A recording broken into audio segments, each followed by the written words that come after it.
الرحمن الرحیم وَلَقَدْ مَكَّنَّاكُمْ فِي الْأَرْضِ وَجَعَلْنَا لَكُمْ فِيهَا مَعَائِشَ قَلِيلًا مَا تَشْكُرُونَ۔ صدق اللہ العظیم۔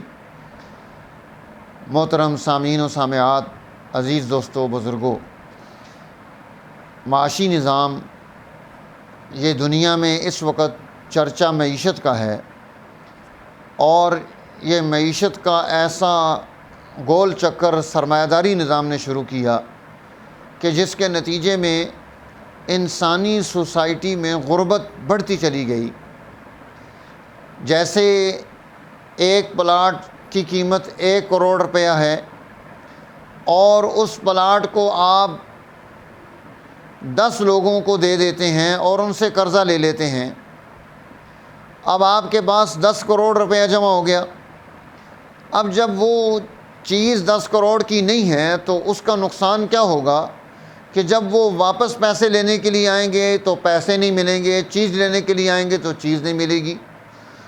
دنیا میں سرمایہ داری نظام اپنے آپ کو قائم رکھنے کے لیے مصنوعی طور پر معاشی سسٹم پیدا کر دیتا ہے، جس کے نتیجے میں غربت اور تنگ دستی پیدا ہوتی ہے۔ آج جب ہم اپنے ملک کا حال دیکھتے ہیں کہ قرضوں سے جکڑی ہوئی معیشت ہے، اور انسانی سوسائٹی مصیبتوں کی اماجگاہ بن گئی۔ قرضے لیے اور قرضے لے کر ہم نے اپنے کام کو آگے بڑھایا، اور ہم مطمئن ہو گئے کہ جی بڑا اچھا ہو گیا۔ جیسے ابھی ڈالر 10 روپے کم ہو گیا ہے کہ IMF کے ساتھ ہمارا معاہدہ ہو گیا، ہماری ڈیل ہو گئی، ہم نے اس کی شرائط قبول کر لی، ہم نے قوم پر مزید ٹیکس لگا دیے، ہم نے انہیں نچوڑنے کا مزید سسٹم پیدا کر لیا، اور ہمارے یہ بڑے طبقے اپنی کسی خواہش کو، کسی مرضی کو، کسی ضرورت کو چھوڑنے کے لیے تیار ہی نہیں ہے، کیونکہ معیشت کا تعلق کہ جب آپ انسانی سماج اور سوسائٹی میں اس کی احتیاجات کو دے کر اس کے لیے سسٹم پیدا کرتے ہیں، تو احتیاجات کو دے کر سسٹم پیدا کرنا، اب لگژری آپ نے اپنی ضرورتیں بنا لی۔ جب لگژری ضرورتیں بنا لی، اب آپ کے مسئلے کیسے حل ہوں گے؟ اس لیے اب یہ دیکھا جائے گا کہ کیا جو ہم ضرورت پیش کر رہے ہیں یہ ضرورت ہے یا نہیں ہے۔ انسانی سوسائٹی اور انسانی سماج کے اعلیٰ اخلاق اس اعتبار سے کیا رہنمائی دیتے ہیں ہمیں، اور اخلاق فاضلہ اس بارے میں کیا بات بتاتے ہیں۔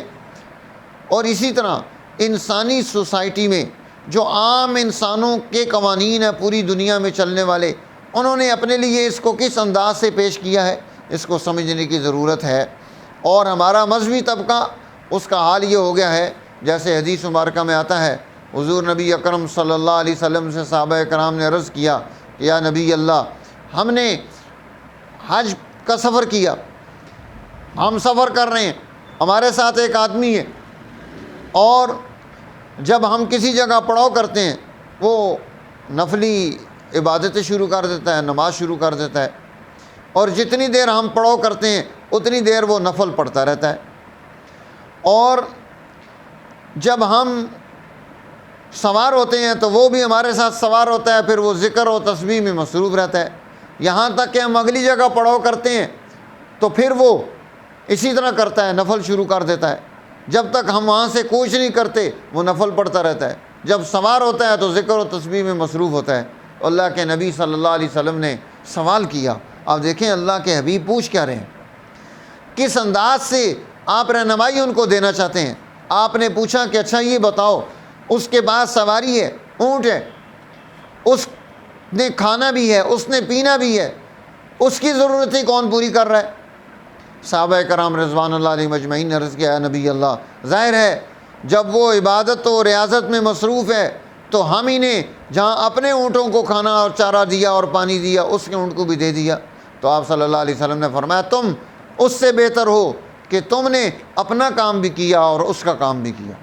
تو معیشت میں انسانی ضرورتوں اور احتیاجات کو پورا کرنا، ان کے مسائل کو حل کرنا، ان کے لیے درست حکمت عملی بنانا، اور سوسائٹی میں وہ چیزیں پیدا کرنا جن کی بنیاد پر آپ جو ہے وہاں احتیاجات کو پورا کرنے کا سسٹم پیدا کر سکیں۔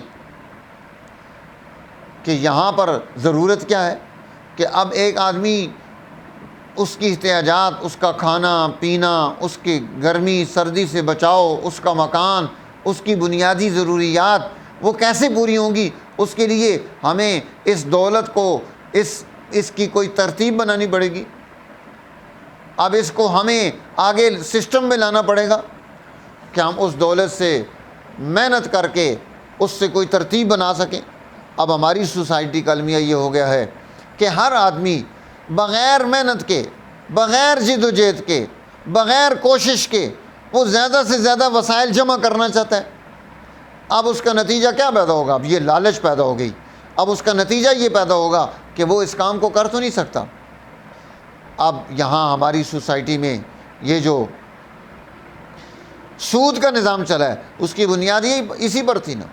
اور اسی طرح بہت سارے لوگ ہمیں لالچ دے کر ہم سے پیسے نکال کر لے جاتے ہیں، اور پھر وہ اس اعتبار سے آگے کام کر رہے ہوتے ہیں، اور ہم رو رہے ہوتے ہیں پیچھے بیٹھ کے کہ ہمارے وسائل لے کر سارے جمع کر کے غائب ہو گئے لالچ کی بنیاد پر، اور زیادہ پیسے کمانے کے چکر میں۔ اور مفت خوروں کا ایک بہت بڑا ٹولہ جب کسی سسٹم کے اوپر آ کر حاوی ہو جائے اور وہ اس اعتبار سے وہاں وصولیاں کرنی شروع کر دے تو وہ قوم کیسے ترقی کرے گی؟ تو میرے دوستو، ہم جب تک درست معیشت نہیں بنائیں گے، ہم سوسائٹی کو اس کی تجارت پر نہیں لے کر آئیں گے، ہم معیشت کی بنیاد زمین کے ساتھ نہیں اٹیچ کریں گے، اور وہاں سے ہم زمین سے غلہ اور اناج اور یہ چیزیں نہیں نکالیں گے، تو ہم کیسے مصنوعی چیزوں کو پیدا کر کے کامیابی حاصل کر سکتے ہیں؟ تو آج جب ہم دیکھتے ہیں کہ نہ ہماری صنعت رہی، نہ ہماری تجارت رہی، نہ ہماری زراعت رہی، یہ تین بنیادی شعبے ہیں کہ کسی قوم کو ترقی دینے کے لیے اس کے پاس صنعت ہونی چاہیے، اس کے پاس تجارت ہونی چاہیے، اس کے پاس زراعت ہونی چاہیے۔ اب ہم نے جب ان تینوں کو کھڑے لائن لگا دیا، سائڈ پہ کر دیا، تو نتیجہ کیا نکلے گا؟ آج بازار میں لوگ چیزیں لے کر بیٹھے ہوئے ہیں، خریدار ہی نہیں ہے۔ خریدار کہاں سے آئے گا؟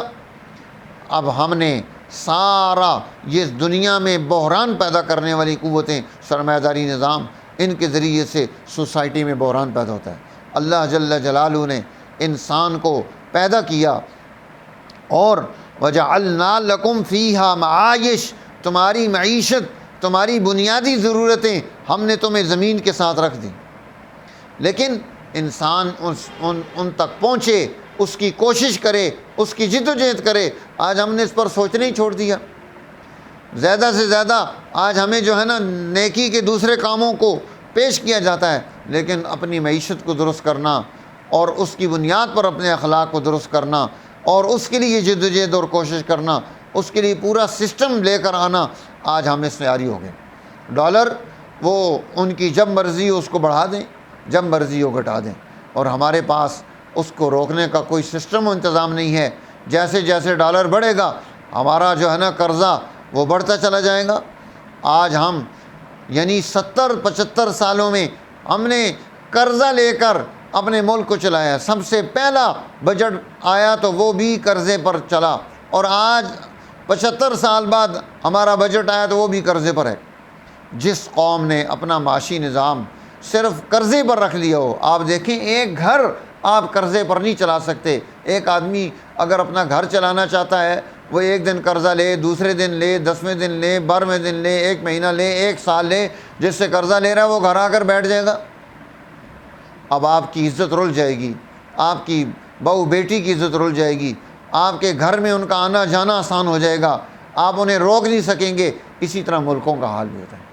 جب تک ہم اس قرضے کی معیشت سے چھٹکارا نہیں حاصل کرتے، اپنا کوئی معتبر سسٹم نہیں پیدا کرتے، دین اسلام کے معاشی نظام کو نہیں سمجھتے، ہم انسانی سماج اور سوسائٹی کو نہ ترقی کی طرف لے جا سکتے ہیں، بلکہ یہ زوال، یہ پریشانیاں، یہ رزق کی کمی، یہ تنگیاں، یہ بحران، یہ کرائسس، یہ بڑھتے رہیں گے، اور ہم ایک ایک چیز کے محتاج ہوں گے۔ آج ضرورت ہے اس بات کی کہ ہم جو ہے اپنے رزق کی ان بنیادوں کو درست کریں، اس پر غور و خوض کریں۔ اللہ جل جلالہ ہمارے ملک کو سلامتی عطا فرمائے، ترقی نصیب فرمائے، تاکہ ہم دنیا میں آخرت میں سرخرو ہو سکیں۔ شکریہ۔